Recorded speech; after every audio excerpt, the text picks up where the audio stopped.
छोटे से गांव के किनारे एक गरीब बूढ़ी दादी रहती थी। उसका नाम गंगा था।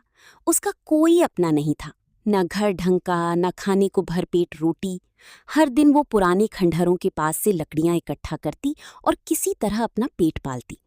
एक दिन तेज बारिश से बचने के लिए दादी एक पुराने खंडहर में जा छुपी। वहां चारों तरफ अंधेरा और सन्नाटा था। तभी उसकी नजर एक धूल भरी पुरानी किताब पर पड़ी। दादी ने डरते डरते किताब उठाई और जैसे ही उसे खोला, उसमें से हल्की सी सुनहरी रोशनी निकलने लगी। किताब के अंदर लिखा था, जो सच्चे दिल से मांगेगा उसकी मदद करूंगी। दादी ने पहले तो विश्वास नहीं किया, लेकिन भूख से परेशान होकर उसने धीरे से कहा, ही किताब, मुझे थोड़ा खाना दे दे। तुरंत उसके सामने गर्मा गर्म रोटियां और सब्जी आ गई। अब दादी समझ गई कि ये कोई साधारण किताब नहीं, बल्कि एक जादुई किताब है।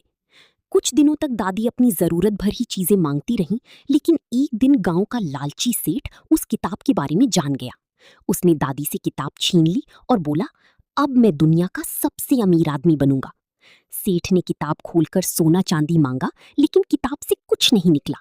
उसने गुस्से में बार बार कोशिश की, पर किताब शांत रही। तभी किताब से आवाज आई, मैं सिर्फ सच्ची और जरूरतमंद दिल की मदद करती हूँ, लालचियों की नहीं। सेठ डर गया और किताब वापस दादी को दे दी। दादी ने उस जादुई किताब का इस्तेमाल सिर्फ अपने लिए नहीं, बल्कि पूरी गांव के लोगों की मदद करने में किया। धीरे धीरे गांव में खुशहाली आ गई और दादी सबकी प्यारी बन गई। अंत में दादी ने समझा, सच्चा जादू किताब में नहीं, बल्कि अच्छे दिल में होता है।